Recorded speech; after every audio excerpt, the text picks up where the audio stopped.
Trump यांनी मध्यस्थी केली आहे असं सांगण्यात येत आहे हे चुकीचं आहे.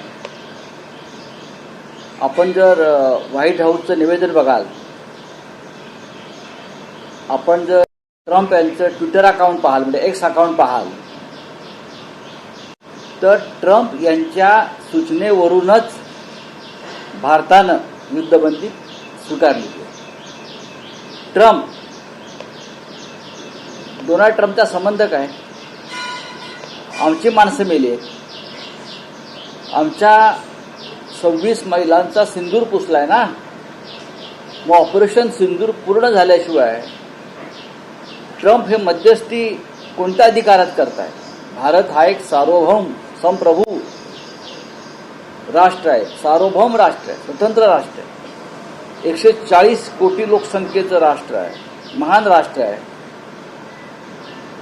ट्रम्प सांगतात आणि आम्ही युद्धबंदी करतो. कोणत्या आधारावर, कोणत्या अटी शर्तींवर? काय मिळालंय भारताला? युक्रेन आणि रशियाच्या युद्धामध्ये जाहिरात केल्यानंतर भाजपने पापाने वार रुकवा दिया, मिस्टर मोदी. मग आता अमेरिका के पापा ने वार रुकवा दिया क्या? पूरा बदला लेंगे, ही भाषा होती. पूरा बदला लेंगे, छोड़ेंगे नहीं, पाकिस्तान के टुकड़े करेंगे, पाकिस्तान के तुकडे करेंगे. कुठे गेले तुकडे?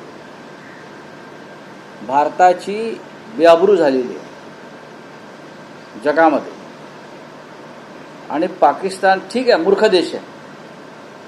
जगभरामध्ये पाकिस्तानच्या प्रधानमंत्र्यांचं स्टेटमेंट आलंय की आम्ही युद्ध जिंकलो, ते युद्ध जिंकले.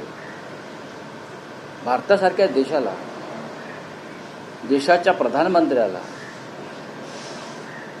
जो अकलेचे दिवे पाजळत होते कालपर्यंत, त्यांना शोभत नाही. कुठे गेले सगळे भक्त, अंधभक्त? कोणत्या अटी शर्तींवर तुम्ही ही युद्धबंदी केली यासाठी एक सर्वपक्षीय बैठक ताबडतोब व्हायला हवी. आणि त्या बैठकीला प्रधानमंत्र्यांनी उपस्थित राहणं गरजेचं आहे. प्रधानमंत्र्यांना पळ काढता येणार नाही. युद्धबंदीची खरंच गरज होती का? पाकिस्तान काय लाहोर ताब्यात आलं, कराची ताब्यात आलं, इस्लामाबाद, मग माघार घ्यायची गरज काय?